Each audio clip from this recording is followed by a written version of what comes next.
Bismillahirrahmanirrahim. Assalamualaikum warahmatullahi wabarakatuh. Waalaikumsalam warahmatullahi wabarakatuh. Alhamdulillahirabbil alamin. Alhamdulillahilladzi arsala rasulahu bil huda wa dinil haq lidhirahu 'ala dini kullihi wa kafa billahi syahida. Sallallahu la ilaha illallah wa asyhadu anna Muhammadan abduhu wa rasuluhu la nabiyya ba'dah.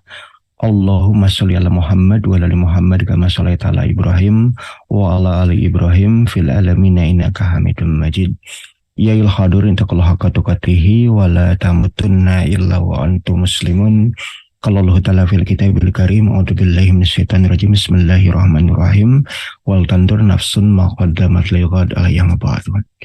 Alhamdulillahirabbil alamin. Segala puji hanyalah milik Allah yang telah mengutus rasulnya Rasulullah Muhammad Sallallahu Alaihi Wasallam dengan membawa petunjuk hidup yang benar, yaitu Al-Quranul Karim, dan agama yang unggul yaitu Al-Islam, untuk dimenangkan atas semua agama yang ada, atas semua aturan hidup yang ada, walaupun orang musyrik, munafik, dan kafir tidak akan pernah meridhoinya. Dan hanya Allah sajalah yang disaksi atas kemenangan Islam dan umatnya. Kemudian tidak lupa salawat dan salam semoga tetap tersurah limpahkan kepada Nabi Rasulullah Muhammad Sallallahu Alaihi Wasallam, kepada para keluarganya, kepada para sahabatnya, dan umumnya kepada kita semuanya kaum muslim wal mukmin yang senantiasa menjadikan Islam sebagai pedoman kehidupan, dan yang senantiasa menjadikan Rasulullah Sallallahu Alaihi Wasallam sebagai uswah, sebagai qudwah, sebagai suri tauladan yang baik di dalam menjalani aktivitas keseharian kita sebagai seorang muslim. Alhamdulillah, ibu-ibu, bapak-bapak, ikhwan, akhwat, para pemirsa, sahabat dari majelis ngaji subuh TV yang senantiasa mengharapkan dari Allah Subhanahu wa taala. Di kesempatan yang berbahagia ini kita dipertemukan oleh Allah Subhanahu wa taala dalam keadaan sehat walafiat, tak kurang satu apapun, di majelis yang insyaallah dimuliakannya, yaitu di majelis ilmu, karena kita sudah sangat paham bahwasanya thalabul ilmi fardhatun 'ala kulli muslim. Menuntut ilmu itu merupakan kewajiban bagi kita selaku kaum muslim, baik muslim laki-laki dan juga muslim perempuan. Insyaallah di dalam kajian sejarah peradaban Islam ngaji subuh TV di pagi hari ini kita akan membahas berkenaan dengan jasa-jasa Palestina untuk Indonesia. Mari kita awali kajian ini dengan sama-sama membaca basmalah. Bismillahirrahmanirrahim. Jasa-jasa Palestina untuk Indonesia. Berbicara berkenaan dengan keberadaan dari negeri Muslim Palestina dan negeri Muslim negeri kita Nusantara Indonesia Biladil Jawiyah, ini memang memiliki sejarah yang luar biasa. Bahkan banyak hal-hal yang kemudian ini patut untuk kita ingat kembali, patut untuk kita renungkan kembali. Kenapa kemudian saat ini, hari ini, masa ini, bahwa yang paling antusias dan yang paling kuat menunjukkan simpatinya terhadap perjuangan muslimin yang ada di Palestina dengan keberadaan Baitul Maqdis, Yerusalem, yang di dalamnya ada keberadaan Masjidil Aqsa, di antara negeri-negeri muslim dunia yang paling antusias dan yang paling bersemangat menyuarakan dan menunjukkan kepedulian dengan keberadaan Palestina, itu adalah muslimin yang ada di Indonesia, muslim yang ada di Biladil Jawi, muslim yang ada di negeri kita. Bahkan sekira mungkin 2 atau 3 tahun yang lalu, ketika kali pertama saya menunaikan ibadah umroh, dan ibadah umrohnya adalah ibadah umroh plus Jordan, yaitu negeri muslim yang paling dekat dengan keberadaan Palestina. Bahkan mayoritas penduduk Yordania itu adalah para pengungsi atau imigran dari Palestina pasca peristiwa Nakbah tahun 1948. Pasca berdirinya negara Zionis Yahudi Israel, maka kemudian eksodus muslimin ataupun orang-orang Arab Palestina itu banyak kemudian berdatangan ke wilayah kota Amman, ibu kota Yordania. Lebih dari 60% penduduk atau populasi Yordania itu adalah muslimin Palestina. Sampai-sampai kemarin ada informasi bahwa penguasa Jordania menutup pintu rapat-rapat perbatasan Jordania karena ada kekhawatiran berkenaan dengan banyaknya eksodus muslimin baru dari Palestina gitu. Ini kurang ajar kan begitu ya. Nah, berbicara berkenaan dengan apa yang saya alami ketika tahun 2019 sebelum pandemi begitu, di akhir tahun pada waktu itu kami khususnya saya gitu mendapatkan amanah menjadi tour leader dan tour guide untuk apa? Untuk jamaah umroh plus Jordan pada waktu itu. Dan tour guide lokal orang Jordania ya, dia itu kemudian ya menyatakan berkenaan dengan apa yang selama ini dia rasakan, bahwa dia bilang langsung ke saya dan saya sendiri langsung mendengar gitu ya omongannya gitu ya, yang dia nyatakan bahwa sungguh kami muslimin yang ada di Jordania ini merasa ya salut, merasa bangga dan merasa ya ikut bersimpati sekaligus juga ya bahkan ada rasa pada diri kami mengiri dengan keberadaan muslimin dari Indonesia. Karena apa? Karena muslimin dari Indonesia menunjukkan simpati dan kepeduliannya terhadap negeri muslim Palestina yang sedang terjadah oleh Zionisme Yahudi Israel. Tapi kami muslimin yang ada di Jordania, walaupun jarak kami lebih dekat daripada kalian, kami tidak bebas untuk mengekspresikan kepedulian kami dan simpati kami terhadap perjuangan saudara muslim kami yang bahkan itu merupakan tetangga dekat kami.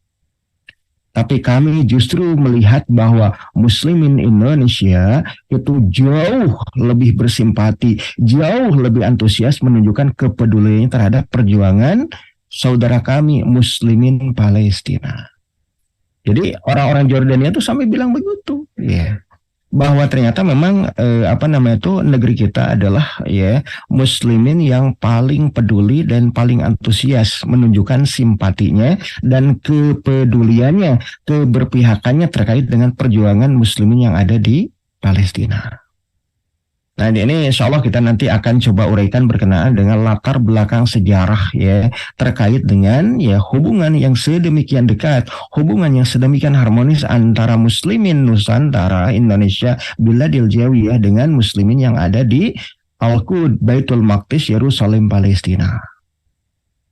Ya, berbicara berkenaan dengan ya Baitul Maqdis, berkenaan dengan keberadaan Al-Quds, berkenaan dengan Yerusalem Palestina, ini sebegitu pentingnya bagi kita kaum muslim, maka kita bisa mengetahui kenapa kita kaum muslim harus peduli, peka dan juga menunjukkan simpatinya terkait dengan keberadaan Palestina dan perjuangan yang ada di dalamnya, karena bagi kita ya kaum muslim keberadaan Baitul Maqdis Palestina dengan keberadaan Masjidil Aqsa di dalamnya ini merupakan kiblat pertama orang-orang beriman, kiblat pertama kaum muslim ya, termasuk juga ketika masa Rasulullah SAW awal mula beliau berdakwah, awal mula ketika beliau menunaikan amaliyah dakwahnya di kota Makkah, kemudian juga melanjutkan kepemimpinannya ya di kota Madinah sebagai Ra'isul Daulah. Maka sejak itu kemudian kita mengetahui ya bahwasanya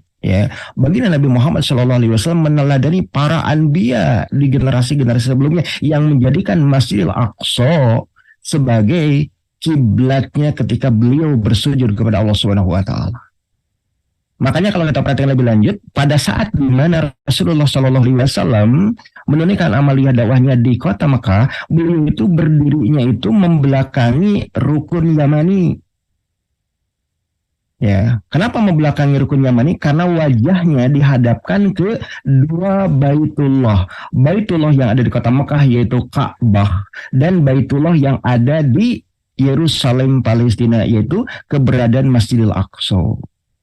Namun ketika beliau sudah menunaikan hijrahnya menuju kota Madinah, menuju kota Yatsrib Madinah Al-Munawwarah, maka beliau tidak bisa menghadapkan wajahnya ke hadapan Baitullah Ka'bah di kota Makkah Al-Mukarramah. Wajahnya dihadapkan untuk menuju kiblat pertama kaum muslim yaitu di Masjidil Aqsa. Makanya kalau kita perhatikan lebih lanjut kan di kota Madinah begitu ya, ada masjid yang kemudian dikenal sebagai Masjid Qiblatain, masjid yang memiliki dua kiblat.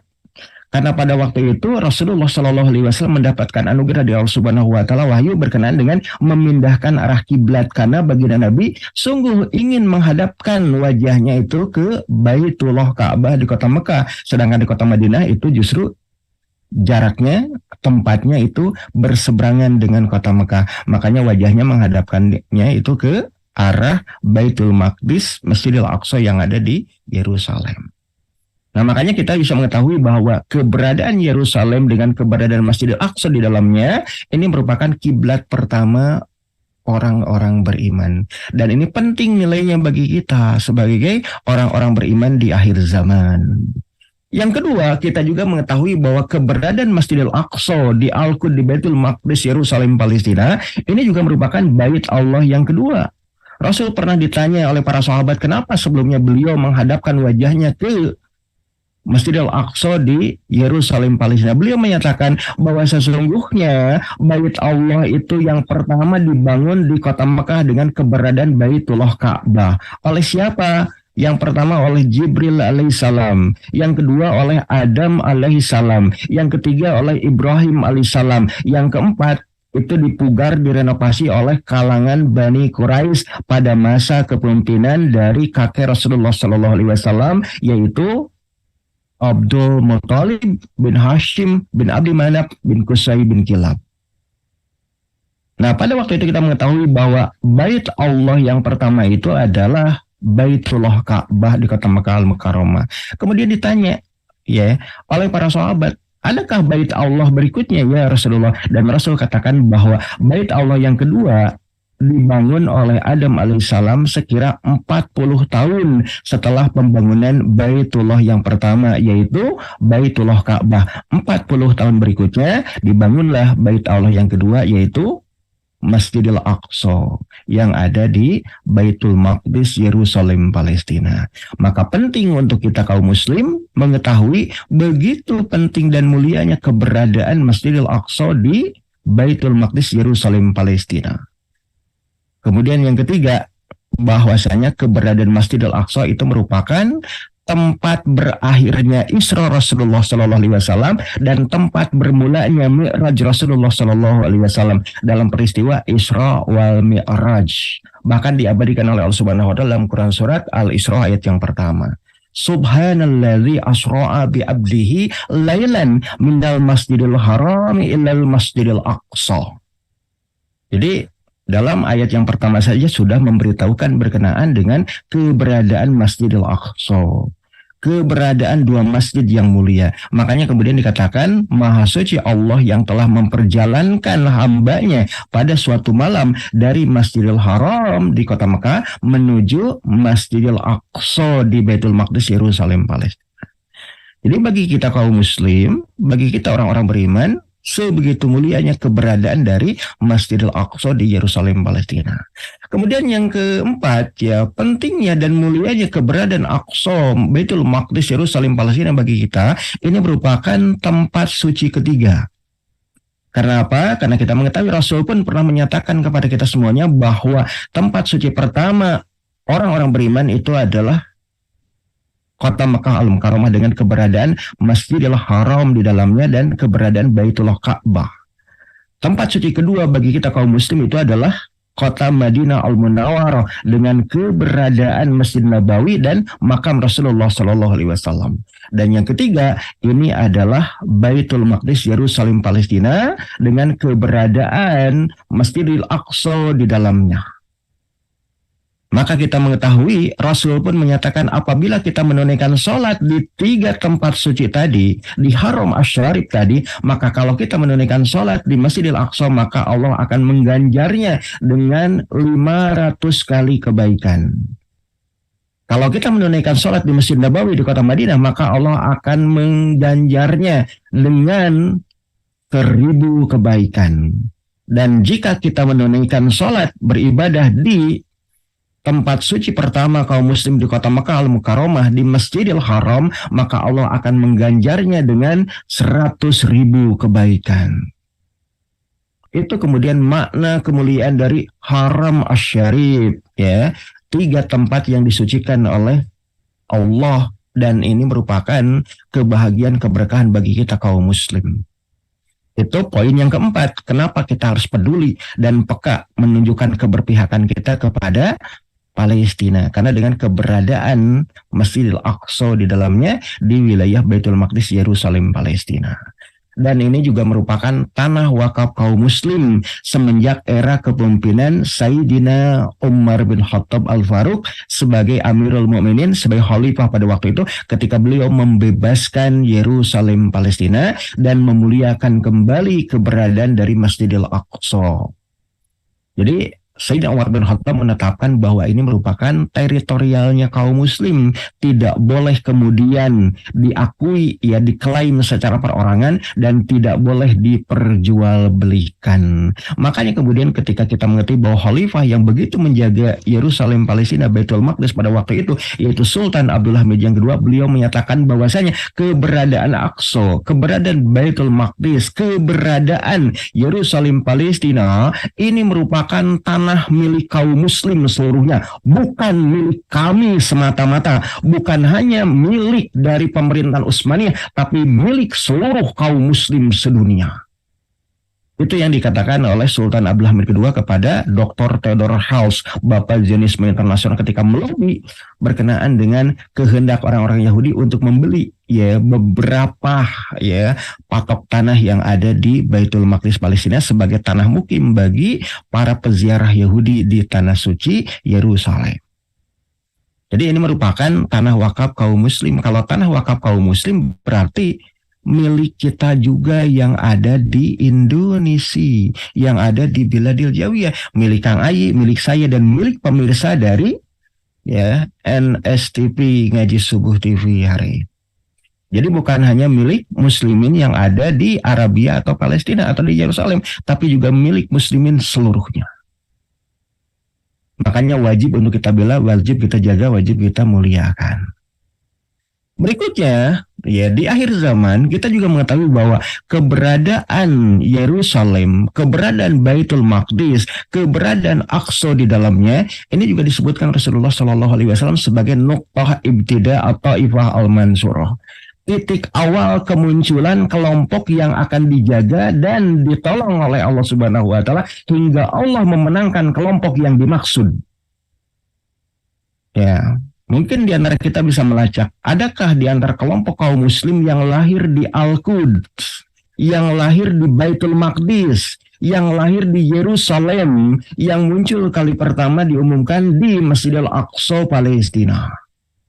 Setelah itu kemudian Rasul katakan bahwa kelompok muslim yang dimaksud akan menyebar di sekeliling Baitul Maqdis, menyebar di sekeliling wilayah Palestina, kemudian meluas ke seluruh negeri-negeri kaum muslim, dan suatu saatnya nanti di akhir zaman nanti nuqtah ya dari Taifah al-Mansurah itu akan menjadi nuqtah irtikaz, akan mendirikan khilafah rasyidah ala minhaji nubuwah dan akan menzahirkan Islam sebagai rahmatan lil alamin. Dan kelompok Islam ini dikatakan oleh baginda Nabi akan muncul kali pertama di Al-Quds, Palestina. Disebut sebagai At-Taifah al-Mansurah atau Taifah al-Zahirah. Kelompok Islam yang akan dijaga dan dimenangkan oleh Allah Subhanahu wa taala. Kelompok apa yang dimaksud? Silahkan kemudian kita bernarar, berdolika, dan mencari tahu kelompok Islam manakah yang lahir kali pertama di Al-Quds, Palestina, dan meluas di negeri-negeri kaum muslim yang berjuang untuk menegakkan Islam. Dan berikutnya, bahwa keberadaan ya Yerusalem, Palestina, Al-Quds, Baitul Maqdis dengan keberadaan Masjidil Aqsa di dalamnya, ini disebutkan oleh baginda Nabi Muhammad SAW itu sebagai asimah daulah mutaakhirin, yang maknanya adalah ibu kota pemerintahan Islam di akhir zaman nanti. Rasul pernah berwasiat kepada kita semua bahwasanya asimah daulah, pusat pemerintahan Islam pada awalnya ada di kota Madinah. Berikutnya akan ada muncul di wilayah Syam, khususnya di wilayah Damsyik. Berikutnya ada di Baghdad, Mesopotamia, Irak. Berikutnya itu ada di Konstantinia, kota Konstantinopel. Dan nanti akan muncul kembali di wilayah Syam, khususnya ketika tiba di Al-Quds, Yerusalem, maka pemerintahan Islam tidak lagi keluar dari dalamnya. Karena kita tahu dalam sejarah Islam, begitu ya, kalau melacak dari tarikh Islam, muncul kali pertama Khilafah Rasyidah atau Khulafah Rasyidin itu adalah pasca wafatnya Rasulullah di kota Madinah. Berikutnya akan muncul di wilayah Syam, yaitu di wilayah Damaskus dengan kepemimpinan dari Muawiyah bin Abi Sufyan dan keluarganya dari Bani Umayyah. Kemudian sejenak balik lagi ke wilayah Jazirah dengan dibaiatnya Abdullah bin Zubair, ya, putra dari Zubair bin Al-Awwam, cucu dari Abu Bakar As-Siddiq, yang menentang kezaliman dari penguasa, ya, sosok yang disebut sebagai Marwan bin Hakam Al-Umawi di kota Damaskus pada masa pemerintahan Bani Umayyah. Setelah itu akan muncul kekhalifahan di kota Baghdad dengan kepemimpinan dari keluarga Bani Abbasiyah, dibangun oleh Abul Abbas As-Safa dan Abu Ja'far Al-Mansur. Pemimpin yang paling tinggi di antara mereka itu adalah sosok yang diketahui sebagai Khalifah Harun Ar-Rasyid. Dan begitu kemudian kepemimpinan berganti, muncul kembali di wilayah Konstantinia dengan kepemimpinan Salim Al-Awwal atau Yafuz Sultan Salim, cucu dari Muhammad Al-Fatih dari Bani Utsmaniyah. Dan di akhir zaman nanti bahwa kepemimpinan Islam akan bermuara kembali di wilayah Syam dan nanti akan muncul kali terakhir itu di kota Baitul Maqdis, Yerusalem, Palestina. Dalam bahasa hadis, jika seandainya ular telah kembali ke sarangnya, maka akan menetap di dalamnya. Yaitu apa? Yaitu pergerakan kaum muslim di seluruh dunia yang pada akhirnya kemudian menegakkan pemerintahan Islam kali terakhirnya itu di Yerusalem, Palestina. Nah, ini yang kemudian diberitakan Rasulullah SAW berkenaan dengan keutamaan dan keistimewaan Baitul Maqdis, Yerusalem, Palestina dengan keberadaan Masjidil Aqsa di dalamnya. Dan bagi kita kaum muslim di negeri ini, bagi kita kaum muslim di Indonesia, itu seperti apa? Nah, nanti akan kita bahas lebih lanjut. Berkenaan dengan jasa-jasa Palestina bagi muslimin Biladil Jawi, Nusantara, Indonesia. Maka berbicara terkait dengan hubungan-hubungan tadi, jasa-jasa baik tadi, maka ini erat kaitannya dengan hubungan yang sedemikian harmonis antara muslimin Palestina dengan muslimin Biladil Jawi, muslimin Nusantara, Indonesia. Bahwa hubungan ini, ya, ini terjalin telah sekian lama, terlebih dengan adanya Islamisasi yang dilangsungkan di Jawa Dwipa, Telatah Jawi, Pulau Jawa semenjak permulaan abad ke-15 Miladiah. Hubungan kedua bangsa muslim ini terjalin semakin harmonis. Jadi luar biasa bagaimana hubungan muslimin Palestina, muslimin, ya, Masjidil Aqsa, muslimin Al-Quds, Baitul Maqdis dengan muslimin Biladil Jawiyah. Ya, berkenaan dengan, ya, Islamisasi Nusantara, Islamisasi Jawa Dwipa, sebagaimana teori Makkahnya Buya Hamka, teori maritimnya N.A. Balloh, dan juga, ya, sejarah perkembangan Islam di Nusantara dan Tatar Sunda, karya Mama Ajengan Abdullah bin Nu, ya, Kang Ayu tantos apal da kantos anjeuna Mama Ajengan Abdullah bin Nu, anjeuna babar oge tumbuh kembangnya di Cianjur kota. Mereka semuanya para ilmuwan Islam cendekian muslim menyatakan bahwa Islam telah masuk ke Nusantara Biladil Jawiyah Indonesia semenjak abad ke-7 Miladiah. Bahkan ketika Rasul dan para Khulafaur Rasyidin itu masih ada. Bukan orang-orang Tiongkok. Dalam kronik Shu Tanshu, dinasti Tang Cina menyatakan bahwasanya kota pelabuhan Kanfu atau kota pelabuhan Guangdong atau kota pelabuhan Guangzhou hari ini yang ada di Tenggara Tiongkok, Tenggara, ya, Cina, itu pada abad ke-7 hingga abad ke-9 dikuasai oleh para syah bandar dari Jazirah Arabia pada masa kepemimpinan dari Sayyidina Utsman bin Affan. Dan ini juga dikutip oleh Imam Ibnu Jarir At-Tabari dalam kitab Tarikh Islam. Kalau seandainya para syah bandar di kota pelabuhan Kanfu sudah dikuasai oleh para pelaut, para juru niaga, para bahariawan dari tanah Arab, tentu kapal-kapal niaga mereka melewati Laut Cina Selatan, melewati, ya, celah yang kita ketahui sebagai Selat Sunda dan juga Selat Malaka. Dipastikan mereka juga berlabuh di Biren, di Lok Semawe, di Malaka ataupun kemudian di Palembang, termasuk juga di Wahanten, Pasisir di wilayah Banten, ataupun kemudian di Sunda Kalapa, Jayakarta, Batavia, ataupun kemudian di Pelabuhan Kerawang, atau juga di Pelabuhan Muara Jati Cirebon, atau bahkan sampai ke kota pelabuhan Japara di wilayah Jawa Tengah. Sebelum mereka kemudian menuju Laut Cina Selatan ataupun Laut Kuning, ataupun yang kemudian setelah itu menuju kota pelabuhan Guangdong, Guangzhou, ataupun Kanfu. Jadi Islam sudah masuk ke negeri kita semenjak abad ke-7, bahkan ketika era Khulafaur Rasyidin dan sebelumnya era Rasulullah SAW.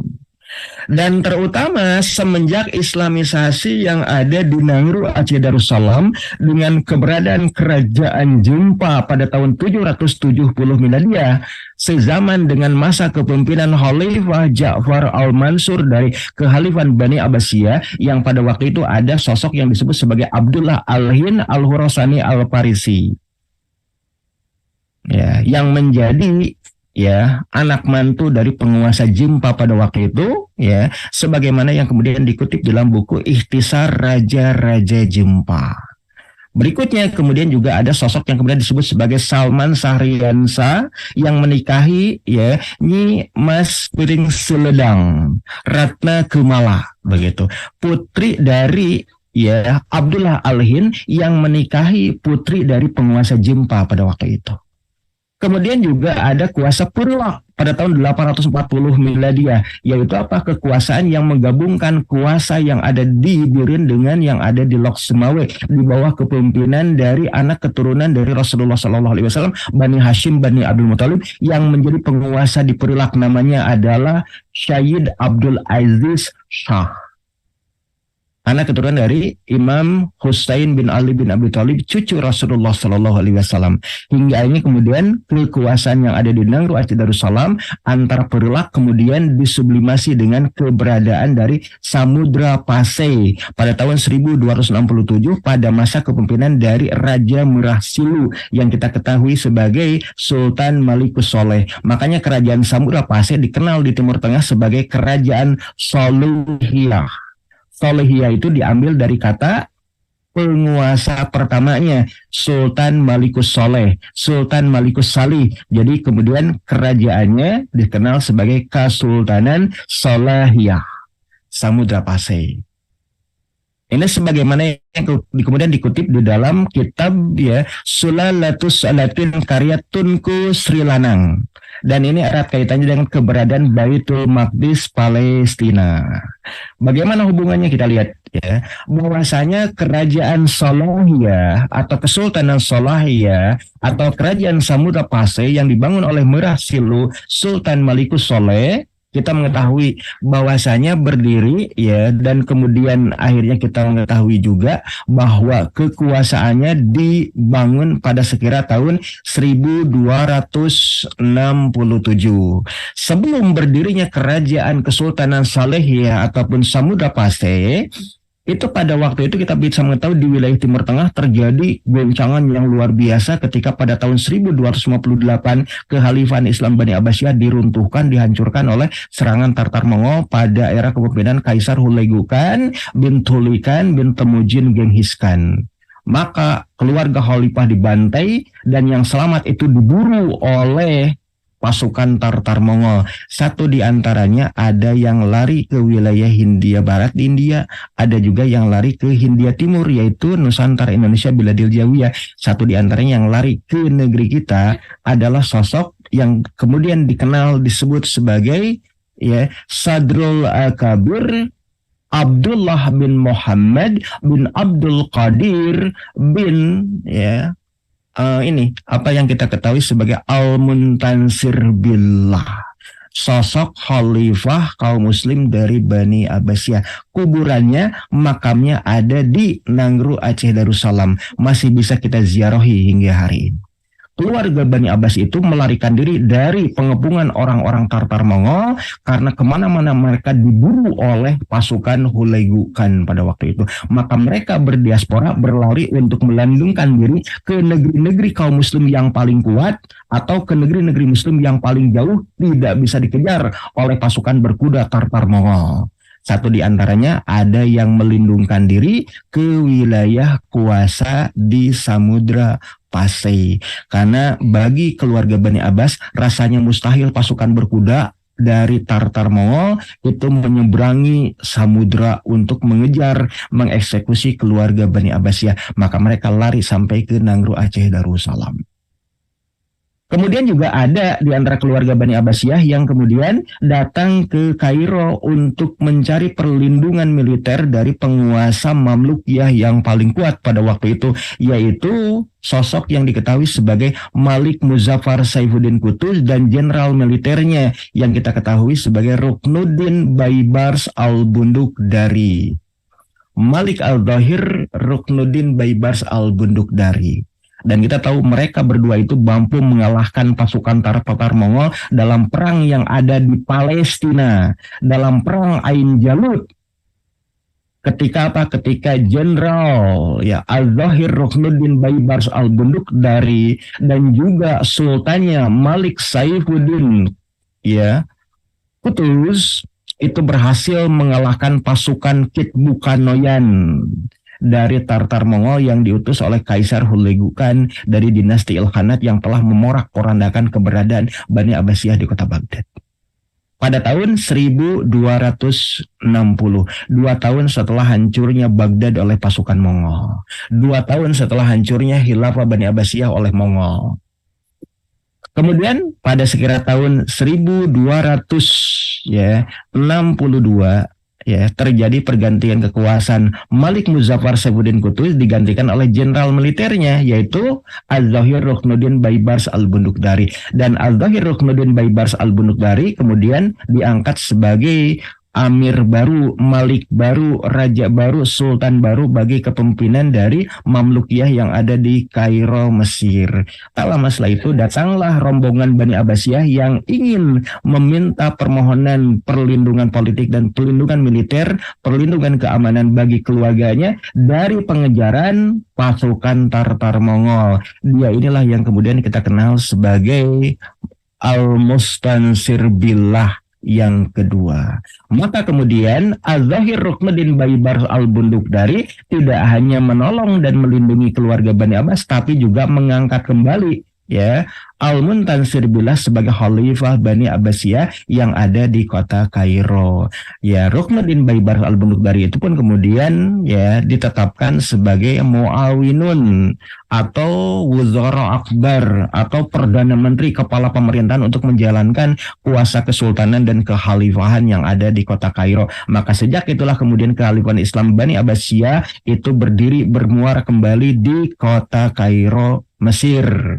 Dan ternyata pada saat yang sama kita mengetahui bahwasanya Ruknuddin Baibars al-Bundukdari menghadapi musuh dari wilayah timur, yaitu keberadaan dari pasukan Tartar Mongol yang sudah berani mulai mengusik keberadaan Palestina dan juga wilayah Syam, wilayah kekuasaan Mamlukiyah dan Abbasiyah yang baru.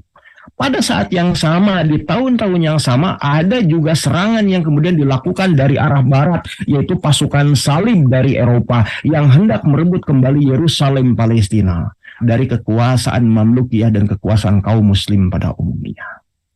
Maka kemudian kita mengetahui bahwa penguasa Mamlukiyah sebagai kepala pemerintahan Khilafah Bani Abbasiyah di kota Kairo mendapatkan 2 musuh yang sangat dahsyat dari arah timur, itu Tartar Mongol, dari arah barat itu adalah pasukan salib Eropa. Maka butuh bala bantuan dan aliansi militer dengan negeri-negeri muslim yang paling kuat. Makanya kemudian Ruknuddin Baibars al-Bundukdari sebagai Perdana Menteri Khilafah Bani Abbasiyah sekaligus juga sebagai Sultan dari Kesultanan Mamlukiyah menjalin aliansi militer dengan saudara-saudara muslim penguasa yang paling kuat di antara kaum muslim pada waktu itu. Di antaranya dengan menjalin hubungan aliansi militer dengan penguasa Turki Seljuk Rum yang kita ketahui sebagai Sultan Alauddin Qaykubad yang ada di wilayah Konya Anatolia Turki.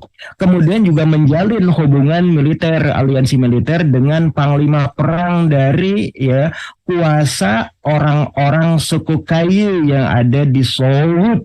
Namanya adalah Ertugrul Bey bin Sulaiman Shah Kutalmisoglu. Bapaknya Utsman Ghazi dan kakeknya Orhan Ghazi, para pengasas dari pemerintahan Utsmaniyah di kemudian hari. Selain itu juga beliau menjalin aliansi dengan Mongol Muslim yang ada di wilayah Krim atau Crimea hari ini, yaitu sosok yang diketahui sebagai Amir Berke Khan bin Jochi Khan bin Temujin Genghis Khan, yang itu kemudian juga dikenal sebagai Muhammad Barokah. Karena beliau berislam, jadi ada cucu dari Genghis Khan yang memeluk Islam. Ada cucunya yang tetap paganis, yaitu Khulaigu Khan bin Tuli Khan. Nah, ada juga cucunya yang masuk Islam, namanya adalah Berke Khan bin Jochi Khan bin Temujin Genghis Khan. Jadi aliansi militer dengan para penguasa muslim perkuat untuk menghadapi dua kekuatan musuh-musuh dari Khalifah Islam Bani Abbas, Tartar Mongol dan juga pasukan Salib yang mereka sudah mengincar keberadaan Palestina. Makanya kemudian pada tahun 1265 Malik Az-Zahir Ruknuddin Baibars al-Bundukdari mengutus Laksamana Laut panglima perang dari Kesultanan Mamlukiyah sekaligus juga bahariawan ternama dari Khalifah Islam Bani Abbasiyah, namanya adalah Najmuddin Ka'al Kamil, untuk berlayar sampai ke negeri kita. Yang pertama adalah penguasaan teritorial kota pelabuhan Cambay yang ada di Cambayat, Hindia. Dan yang kedua itu adalah memastikan keberadaan suplai ketahanan pangan terkait dengan makanan ya, ataupun yang kita ketahui berkenaan dengan ya ketersediaan rempah-rempah yang dibutuhkan itu dengan penguasaan teritorial yang ada di wilayah Hindia Timur. Jadi bukan hanya Hindia Barat di kota pelabuhan Cambayat, tapi Hindia Timur khususnya di kota pelabuhan Birun dan Lok Sumawe di wilayah Aceh. Maka dari situlah kemudian di dalam kitab ya Sulalatus Salatin karya dari Tunku Tun Sri Lanang dikisahkan bahwa Ruknuddin Baibars al-Bundukdari mengutus Najmuddin al-Kamil untuk datang ke kota pelabuhan Lok Sumawe dan mempusakai keberadaan Raja Murah Silu sebagai penguasa Samurapasai sebagai Kesultanan Solahiyah dengan gelar Sultan Malikus Soleh pada tahun 1267, sekaligus juga menggelorakan semangat perjuangan untuk mempertahankan Yerusalem. Dari mana? Dari incaran pasukan Tartar Mongol yang sudah menjarah ketika terjadinya perang Ain Jalut di Palestina dan rencana kedatangan pasukan Salib yang hendak merebut kembali Yerusalem. Jadi Najmuddin al-Kamil memberitakan keutamaan Yerusalem Baitul Maqdis Palestina kepada muslimin yang ada di timur jauh. Sekaligus juga meminta kesediaan mereka juga untuk berkontribusi dalam perjuangan mempertahankan Palestina dari pasukan Tartar Mongol dan terutama dari pasukan Salib dari Eropa. Jadi nama Baitul Maqdis sudah bergema di negeri kita itu semenjak ya kedatangan Najmuddin al-Kamil. Berikutnya kita juga mengetahui dalam sejarah Samurapasai diberitakan keberadaan dari Sultan keempat Al-Malik Az-Zahir yang kedua yang berkuasa pada tahun 1332 hingga tahun 1349, pernah dikunjungi oleh salah seorang bahariawan ternama dari Kesultanan Mariniyah, namanya adalah Imam Muhammad bin Battuta. Kita mengenal sebagai Imam Ibnu Battuta, yang itu beliau berlayar di Nusantara dalam rangka kunjungan untuk melangsungkan kunjungan perdamaian ke penguasa dinasti Ming Tiongkok Cina. Karena penguasa dinasti Ming, Kaisar Ming, pernah menjalin hubungan perdamaian dengan bangsa-bangsa muslim yang ada di dunia dengan penjelajahan samudra yang dilangsungkan di antaranya oleh bahariawan terkemuka yaitu Laksamana Zheng He atau Cheng Ho. Ya, di antaranya ada kunjungan sampai ke wilayah kota pelabuhan Gujarat di wilayah Mumbai hari ini. Ya, yaitu apa? Mengunjungi keberadaan dari Amir Timur Takluk Khan, ya. Ya, Amir Muhammad Takluk Timur Khan begitu ya, yang ada di wilayah Gujarat pada waktu itu. Makanya kemudian kunjungan berikutnya ketika ya Imam Ibnu Battutah tiba di wilayah ya Gujarat, beliau itu kemudian memenuhi apa yang diminta oleh Amir Muhammad Takluk Timur Khan untuk mengunjungi penguasa dinasti Ming yang ada di kota pelabuhan Guangdong. Maka ketika berlayar ke wilayah Guangdong atau Kanpo dipastikan melewati Selat Malaka, makanya berlabuh dulu di kota pelabuhan Lok Sumawe dan menemui ya penguasa Kesultanan Solahiyah atau Kerajaan Samudra Pasir, namanya adalah Malik Al-Zahir yang kedua. Disitulah kemudian kita mengetahui bahwa Imam Ibnu Battutah menuliskan beberapa kitabnya, Risalah Arihlah, ya, kemudian juga Tuftahul Nador, dan juga satu di antaranya adalah yang kemudian kita ketahui sebagai Kanzul Ulum, yang memberitakan terkait dengan keberadaan dari Kerajaan Solahiyah atau Kerajaan Samurapase dan Islam yang ada di timur jauh di Biladil Jawiyah. Beliau mengatakan bahwasanya Islam telah sampai di timur jauh termasuk di Kerajaan Solahiyah, Kerajaan Samurapase, namun ada satu entitas etnik terbesar yang ada di Biladil Jawiyah, yaitu masyarakat yang ada di Pulau Jawa, belum diislamkan secara sempurna. Masih minim muslimnya dan belum ada kuasa politik Islam dalam bentuk kerajaan ataupun kesultanan Islam. Itu yang kemudian diberitakan oleh Imam Ibnu Battutah. Makanya kemudian Sultan yang kelima, yaitu Zainal Abidin Bahyansah yang pertama, yang berkuasa pada tahun 1349 hingga tahun 1406, ikut aktif berdakwah hingga sampai ke Majapahit. Sosok Zainal Abidin Bahyansah itu lebih dikenal sebagai Ra'ub Babdar, sebagaimana yang kemudian dikisahkan dalam film dokumenter Jejak Khilafah di Nusantara yang pertama. Ra'ub Babdar itu maknanya adalah penunggang samudra, karena berlayar dari wilayah kota pelabuhan Lok Sumawe di wilayah Aceh menuju kota pelabuhan Teluk Ampel Denta Surabaya dan menuju pusat kuasa Keraton Trowulan yang ada di Mojokerto, ibu kota Imperium Mojopahit. Dan waktu itu Zainal Abidin Bahyansah mengutus dua orang duta yang kita ketahui sebagai Maulana Malik Ibrahim dan Maulana Ishaq Asmarkan. Bahkan sebelumnya Zainal Abidin Bahyansah Ra'ub Babdar telah mengutus para pendahulunya yang kemudian kita ketahui sebagai wali sepuh, yaitu Maulana Ahmad Jamaluddin Husain Al-Akbar, orang Jawa mengenalnya sebagai Syekh Jumadil Kubro, dan Maulana Muhammad Al-Bakir yang kita ketahui orang Sunda, orang Jawa menyebutnya sebagai Syekh Subakir. Jadi sudah ada 4 orang duta dakwah pada masa kepemimpinan dari Sultan Zainal Abidin Bahyansah Ra'ub Babdar yang berdakwah di Mojopahit demi untuk menunjukkan bahwa penguasa muslim yang ada di Nangro Aceh Darussalam peduli dengan berita yang disampaikan oleh Imam bin Battutah.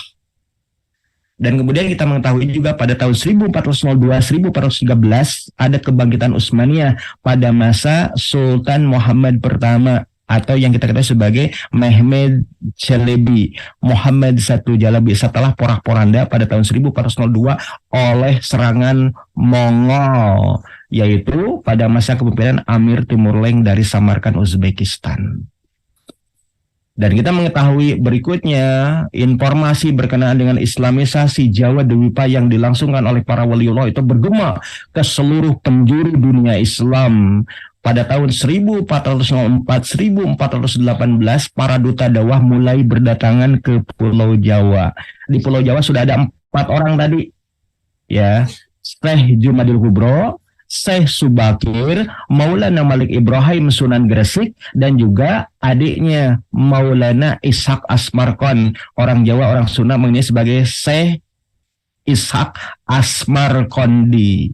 Syekh Ishaq dari Samarkand itu Uzbekistan hari ini. Itu sudah ada 4, maka ada duta-duta dakwah lainnya yang kemudian berdatangan ke Pulau Jawa. Yang kelima ada sosok yang kemudian dikenal sebagai Maulana Muhammad Al-Maghribi.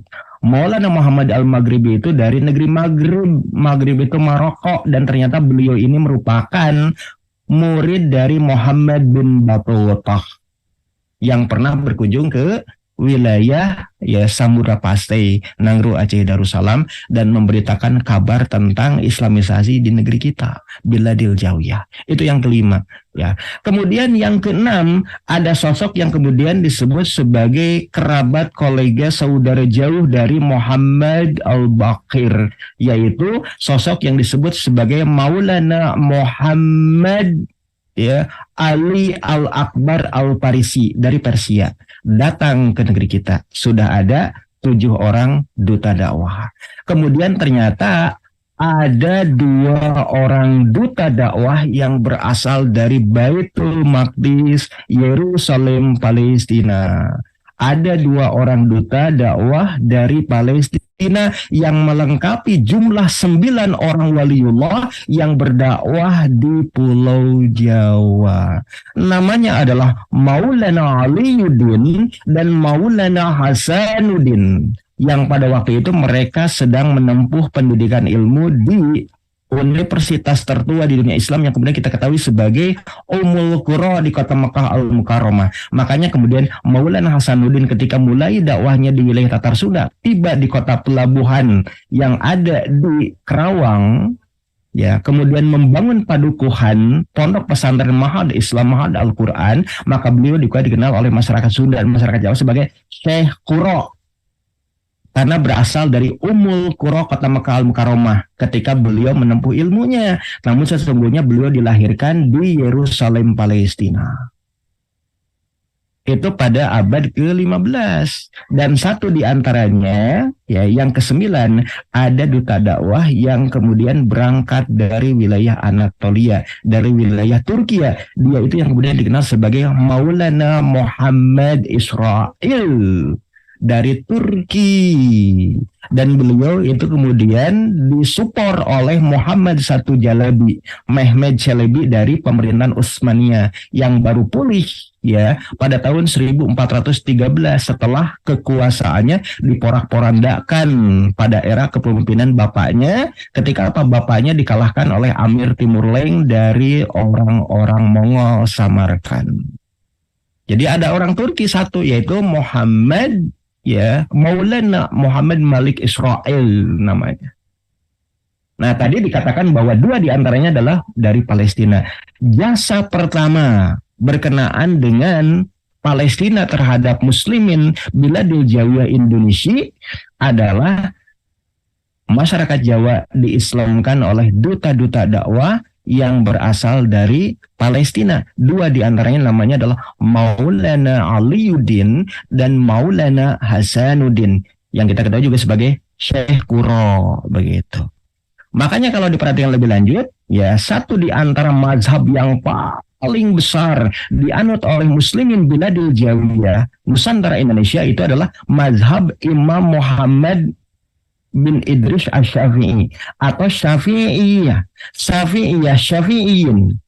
Bahkan ada mufti besar di kota Mekah Al-Mukarramah yang kemudian bermazhabkan Syafi'iyah. Dialah yang kemudian diketahui sebagai Syekh Nawawi Al-Bantani Al-Jawi dari Biladil Jawiyah. Kita mengenalnya sebagai Syekh Nawawi Al-Bantani, ya. Di kota Mekah ditambahkan Al-Jawi, ya, bukan hanya dari Banten tapi juga dari Biladil Jawiyah, begitu. Jadi itu mufti besar di kota Mekah Al-Mukarramah yang kemudian mengadopsi mentabani mazhab Imam Muhammad bin Idris Asy-Syafi'i. Imam Muhammad bin Idris Asy-Syafi'i dilahirkan di Gaza, Palestina, kemudian menimba ilmu di Haramain Mekah dan Madinah dan menjadi mufti besar di kota Mekah Al-Mukarramah pada masanya.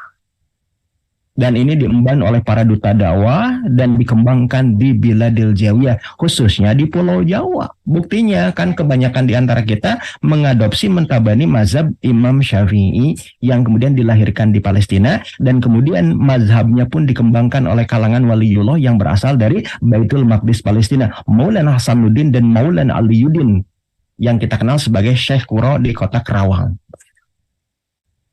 Berikutnya dari Palestina menuju Demak, ya.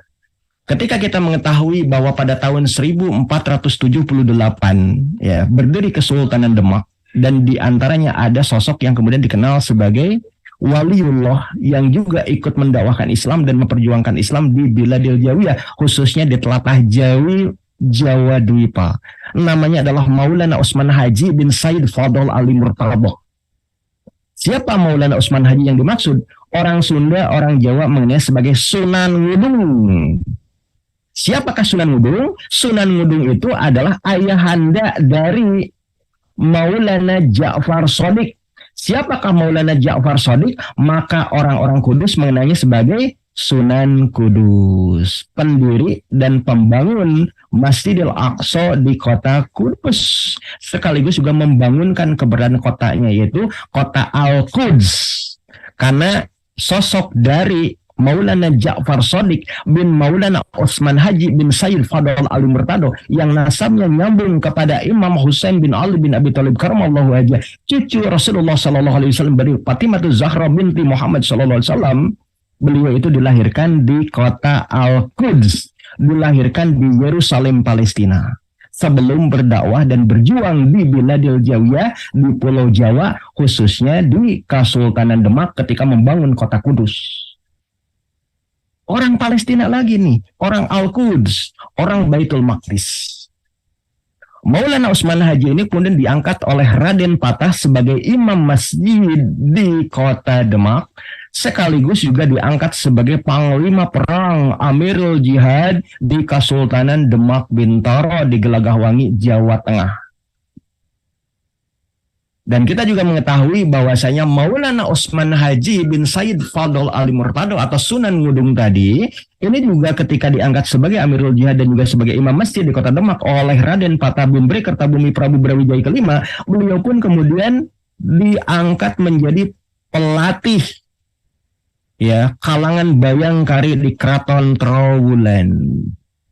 Bayangkari itu adalah para prajurit, para kesatria di Keraton Trowulan, namanya Bayangkari. Di situ ada para senapati Bayangkari, Telik Sandi sampai Banaspati.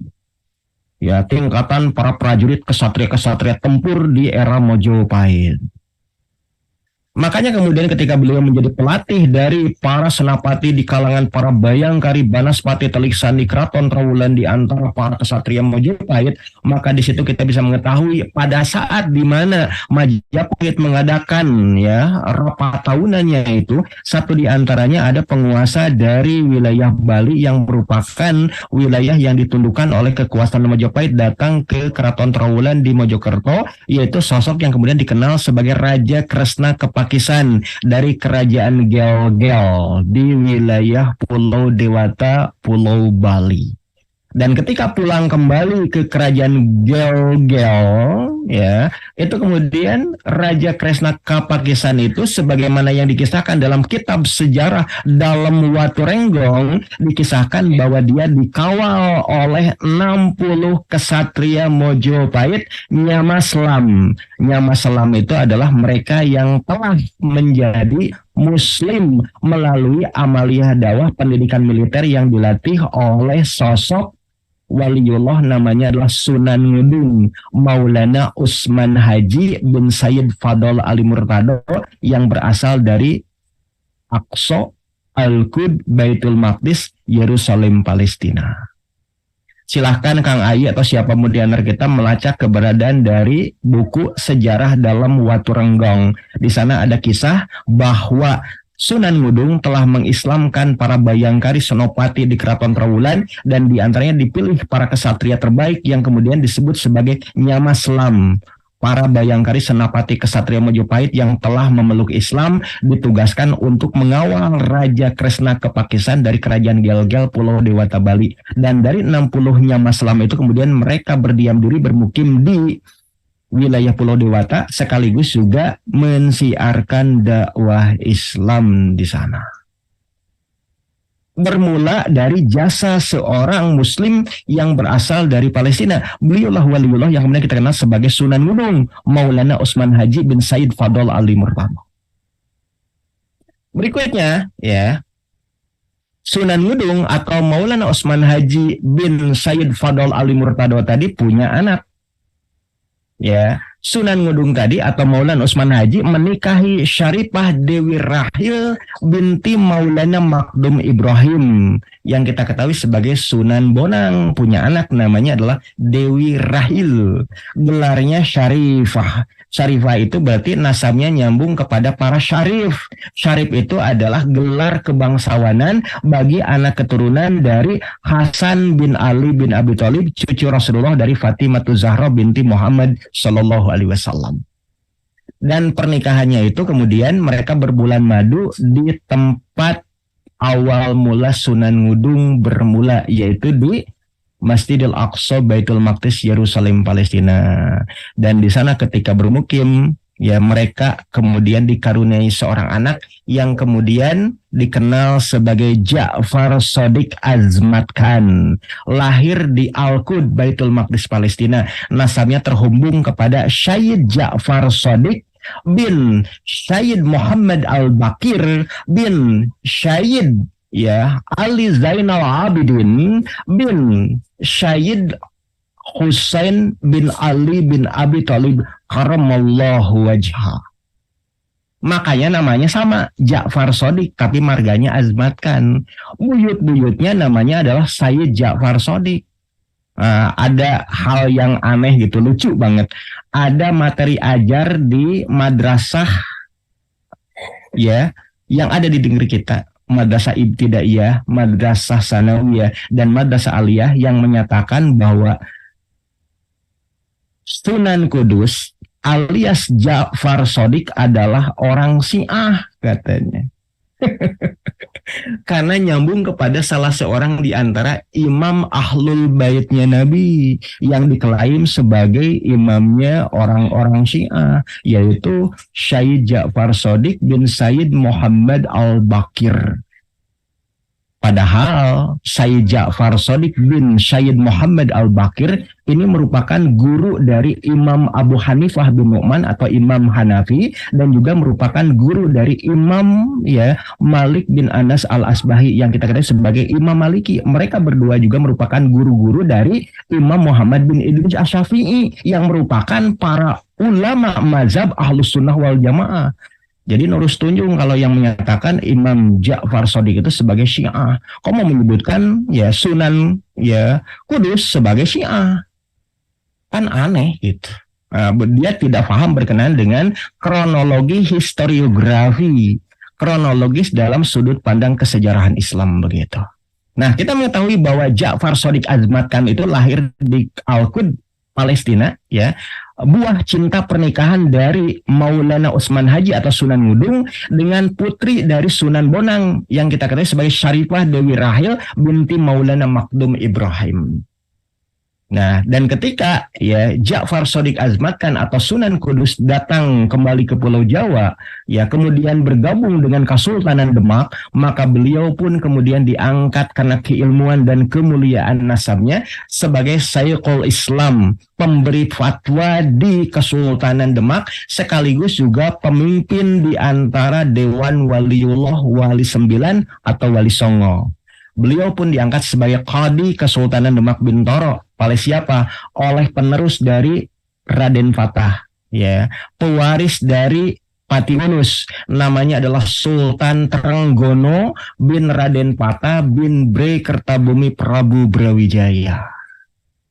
Dan bahkan kemudian Sunan Kudus pun pernah diangkat sebagai Laksamana Laut dan Amirul Jihad bersama dengan Fadilah Azmat Khan atau Fatahillah dan juga Pati Unus untuk memimpin pasukan jihad menuju Malaka bertempur dengan pasukan Portugis. Kemudian juga bertempur dengan Adipati Pandan Salas yang kita ketahui sebagai Birindra Wardana yang merebut tahta kuasa dari Bre Kertabumi Prabu Brawijaya kelima ketika terjadi perang antara Demak dengan Adipati Pandan Salas yang mengaku-ngaku mengklaim tahta kuasa Mojopahit di Keraton Trowulan.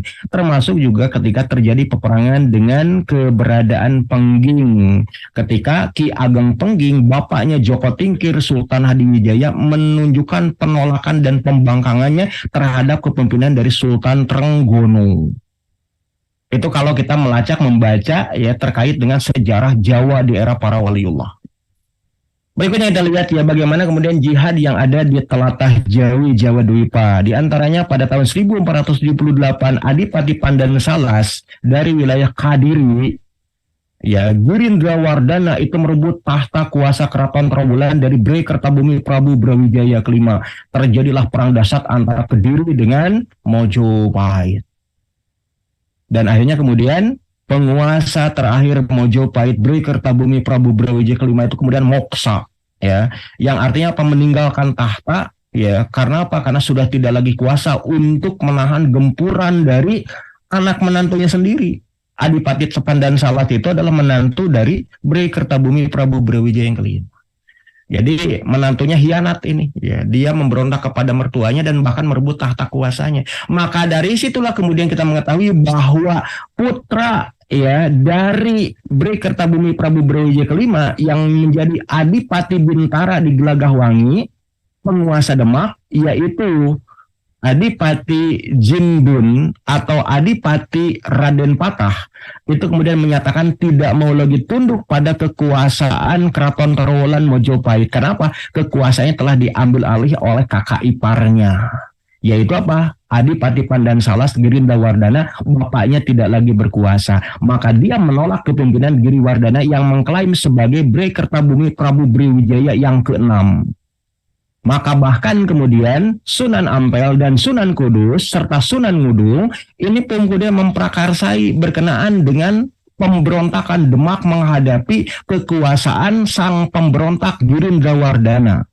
Maka terjadilah perang antara Demak menghadapi Mojopahit.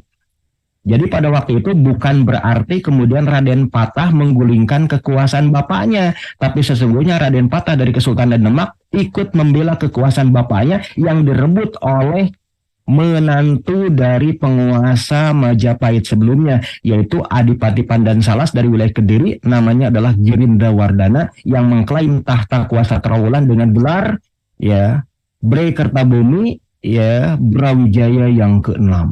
Terjadilah perang antara, ya, Demak melawan Majapahit. Perang Demak dengan Majapahit itu, ya, panglima perang yang pertama adalah Sunan Ngudung Maulana Usman Haji menghadapi panglima perang dari Mojopahit, ya, bawahan dari Adipati Pandan Salas Girindrawardana, yaitu Adipati Terung. Siapakah Adipati Terung? Adipati Terung itu yang berkuasa di wilayah Sidoarjo hari ini.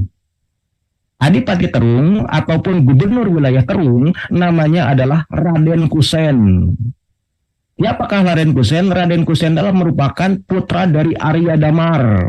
Siapakah Arya Damar? Arya Damar itu adalah suami kedua dari Syu Banci. Siapakah Syu Banci? Syu Banci itu merupakan, ya, putri dari dinasti Ming yang pernah dinikahi oleh Bray Kertabumi Prabu Brawijaya kelima. Lahirlah sosok Adipati Jimbun atau nama Jawanya Raden Patah, nama Islamnya Sultan Muhammad Fatah, penguasa Demak Bintoro.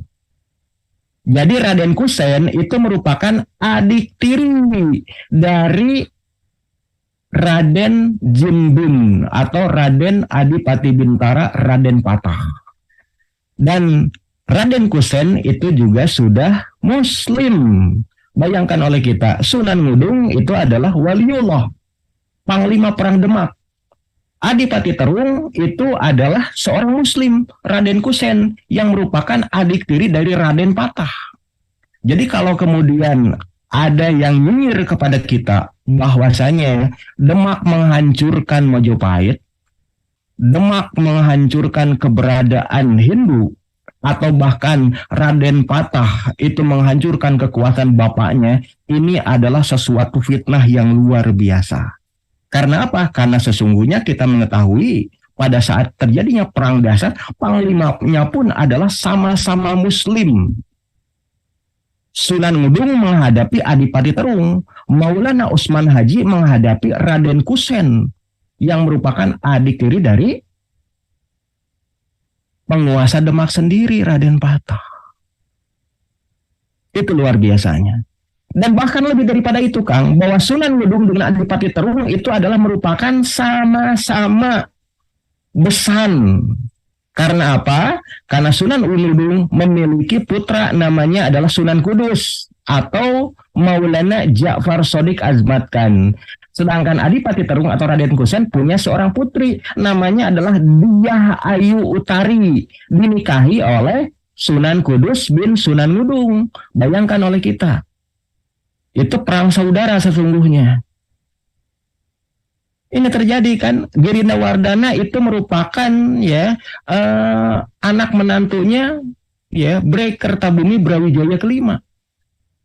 Ya, Raden Patah itu merupakan anak langsung dari Bray Kertabumi Prabu Brawijaya.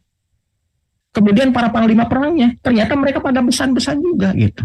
Sunan Ngudung punya putra namanya Sunan Kudus, Adipati Terung Raden Kusen punya putri namanya Diah Ayu Utari yang dinikahi oleh putra Adi Sunan Ngudung.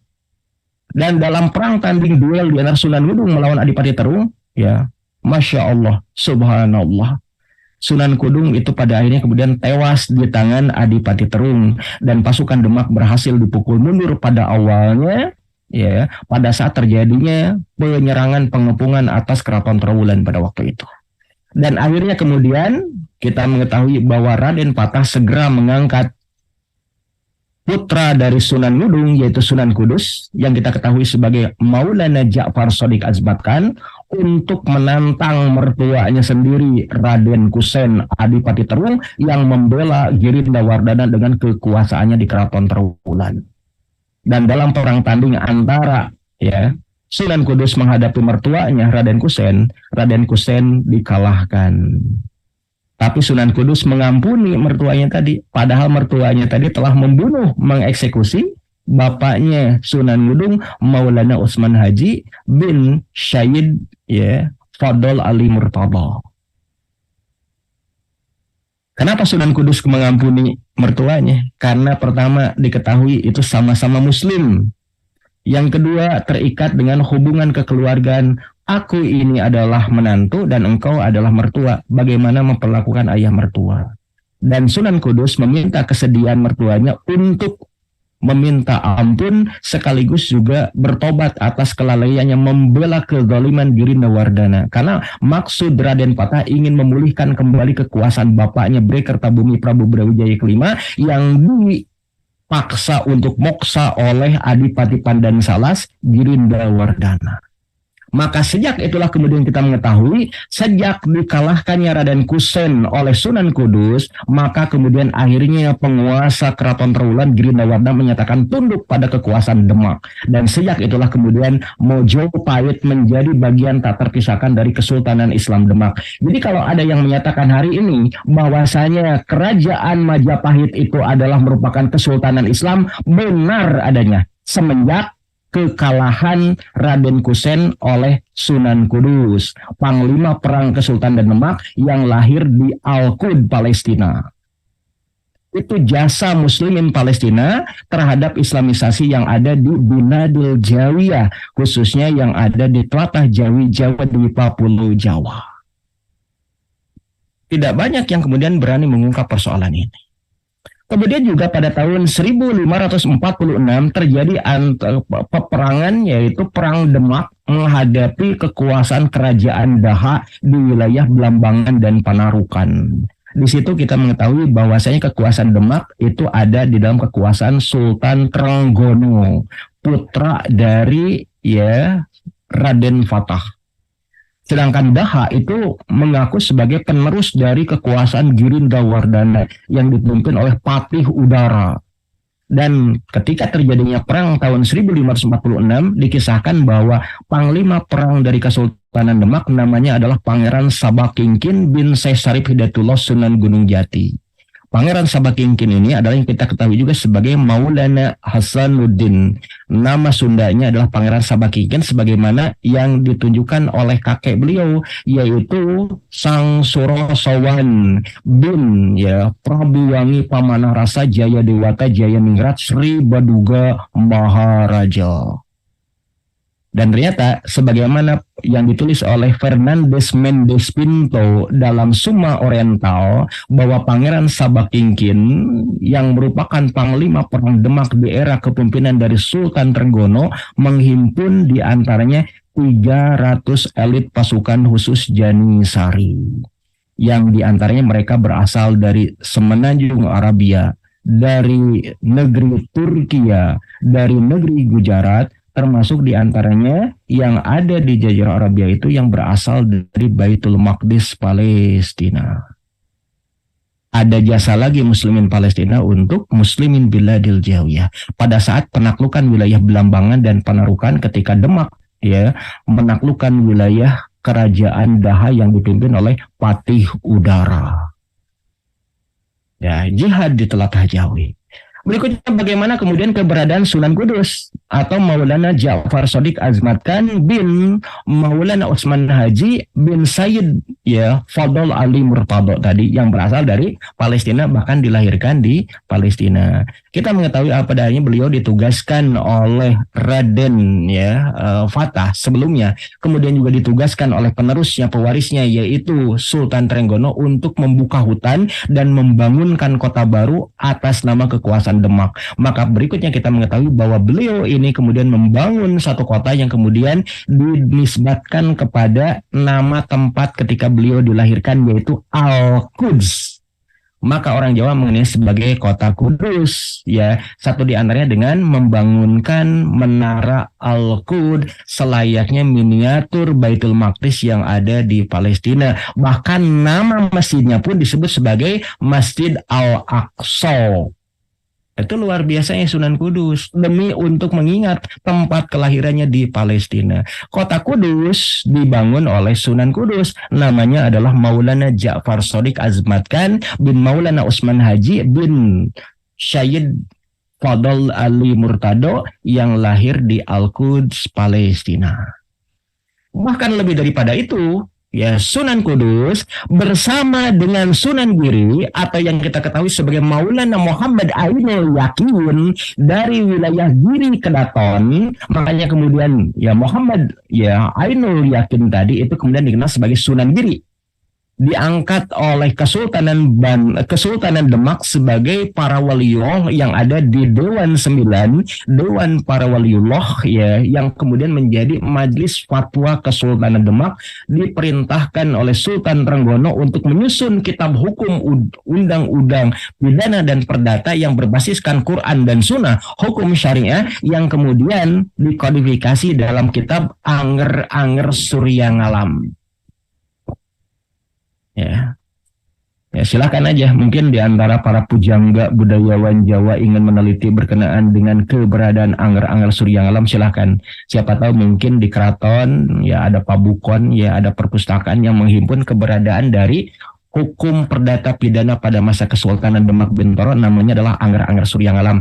Salah satu di antara penyusunnya adalah Sunan Kudus yang berasal dari Al-Quds, Palestina.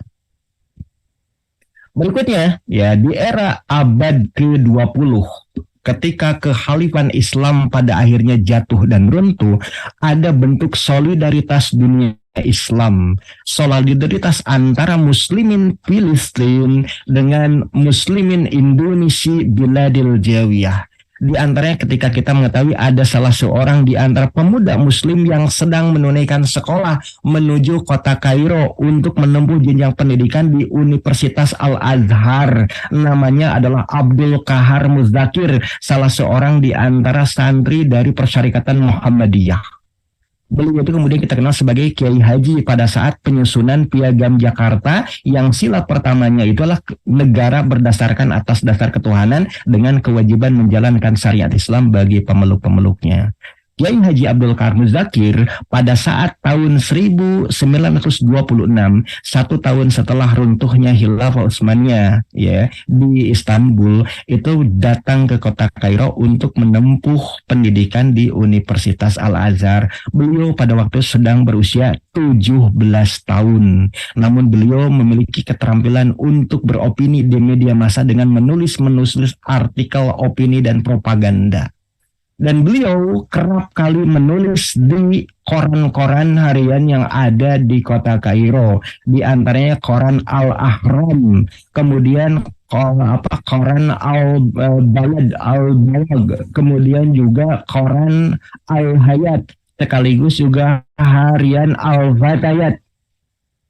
Dan opini yang dituliskan oleh Abdul Qahar Muzakir itu adalah pernyataan ketika dunia Islam tidak lagi memiliki sosok pelindung dan pemimpin dalam kuasa seorang khalifah, maka kaum muslim di belahan bumi manapun teraniaya, terzalimi. Satu di antaranya adalah kaum muslim di Biladil Jawiyah, Nusantara Indonesia, yang terzalimi dengan kesewenang-wenangan kolonialisme, imperialisme bangsa kafir penjajah Belanda.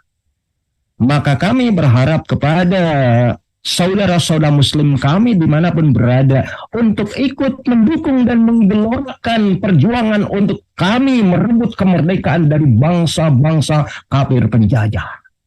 Dan ditulis dalam bahasa Arab yang bagus. Hingga apa? Opini itu meluas di Jazirah Arabia, dan yang pertama kali menyambut seruan dari pemuda Indonesia yang tengah belajar di Universitas Al-Azhar Kairo pada waktu itu adalah sosok Imam Masjidil Aqsa di Yerusalem, Palestina. Namanya adalah Imam Syed Muhammad Amin Al-Husaini. Yang pada waktu itu kita juga mengetahui ya, seruan-seruan yang dituliskan oleh Abdul Qahar Muzakir tidak melulu beredar di wilayah Al-Azhar Kairo, tapi meluas sampai Jazirah Arabia sampai tiba di Yerusalem. Ketika pada waktu itu Abdul Qahar Muzakir masih berusia sekitar 17 tahunan.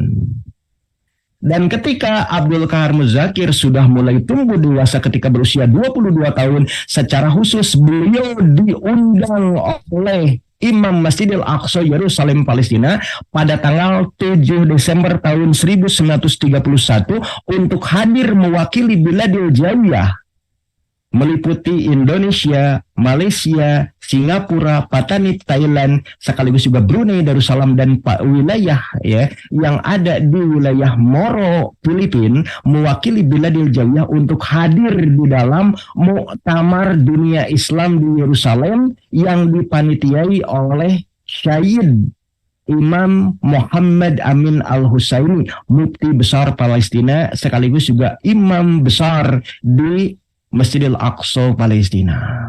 Bahkan kemudian demi untuk memuliakan Kiai Haji Abdul Qahar Muzakir, Imam Besar Palestina sekaligus juga Mufti Besar di Yerusalem di Masjidil Aqsa, ya, Imam Syed Muhammad Amin Al-Husaini tadi mengangkat Abdul Qahar Muzakir itu sebagai sekretaris muktamar, sekretaris Kongres Dunia Islam yang diselenggarakan di Yerusalem, dan diminta secara khusus Abdul Qahar Muzakir untuk menyampaikan pidato politik terkait dengan perjuangan bangsa muslim Indonesia dalam upaya merebut kemerdekaan dari kolonialisme bangsa kafir penjajah Belanda. Jadi itu jasa berikutnya dari Mufti Besar Palestina Baitul Maqdis Yerusalem bagi kita muslimin di Indonesia. Dan bukan hanya itu, kalau kita perhatikan ketika revolusi Indonesia merdeka, ketika pada tanggal 7 September tahun 1944, junta militer bala tentara Nippon Dainippon itu berganti posisi. Perdana Menteri Tojo digantikan oleh Perdana Menteri Jenderal Koiso Kuniaki di kota Tokyo, Jepang. Pada waktu itu Jenderal Koiso Kuniaki menyampaikan pidato politik bahwa bala tentara Nippon Dainippon akan memberikan janji kemerdekaan di kelak kemudian hari kepada wilayah-wilayah yang diduduki oleh bala tentara Nippon, termasuk wilayah Indonesia. 7 September tahun 1944. Makanya kemudian Nippon pada periode berikutnya ketika bulan Mei tahun 1945 membentuk Dokuritsu Zunbi Chosakai atau Badan Penyelidik Usaha-usaha Persiapan Kemerdekaan bagi muslimin yang ada di Indonesia. Ya, jadi pada tanggal 7 September tahun 1944, ya tak lama setelah itu, sehari berikutnya pada sekira tanggal 8, Mufti Besar Palestina tadi, yaitu Imam Syed Muhammad Amin Al-Husaini, berpidato bahwasanya bangsa Muslim Palestina dan juga bangsa Muslim di Jazirah Arabia pada umumnya mendukung perjuangan kemerdekaan bangsa Muslim Indonesia tanpa perlu untuk mengikuti skenario janji kemerdekaan di kelak kemudian hari yang dijanjikan oleh bangsa Nippon yang berbeda tauhid dengan kita kaum muslim dunia. Itu sambutan dari Imam Masjid Al-Aqsa di Baitul Maqdis Palestina, sekaligus juga mufti besar Palestina yang nasabnya nyambung kepada Imam Hussein bin Ali bin Abi Thalib, cucu Rasulullah Shallallahu Alaihi Wasallam. Gelarnya adalah Sayyid Muhammad Amin Al-Husaini. Dan bukan hanya itu, beliau juga menghimbau kepada kalangan muslimin Palestina dan muslim Arabia pada umumnya yang mereka terkategorikan para agniya untuk berdonasi bagi perjuangan kemerdekaan bangsa muslim Indonesia dari penjajahan Belanda. Makanya kemudian salah seorang agniya dari Palestina, dari Baitul Maqdis, ada yang namanya Muhammad Tahir Ali. Beliau sosok yang sangat kaya raya dan memiliki beberapa media massa di Yerusalem Palestina. Makanya kemudian beliau mengangkat Kiai Haji Abdul Qahar Muzakir sebagai salah seorang redaktur tim redaksi yang menyusun tajuk rencana di koran Taurat atau juga Taurah yang ada di Baitul Maqdis. Kemudian juga menghimpun para pembelajar muslim dari Indonesia yang sedang belajar di Jazirah Arabia ataupun yang ada di kota Kairo ataupun di Palestina untuk juga banyak menulis di koran-koran yang ada di dalam penguasaan Muhammad Tahir Ali. Dan setiap kali kemudian mendapatkan keuntungan dari hasil penjualan koran-korannya, maka kemudian Muhammad Tahir Ali itu membelanjakan untuk mendanai sebagai beasiswa bagi para pembelajar mahasiswa Indonesia yang tengah belajar di Timur Tengah.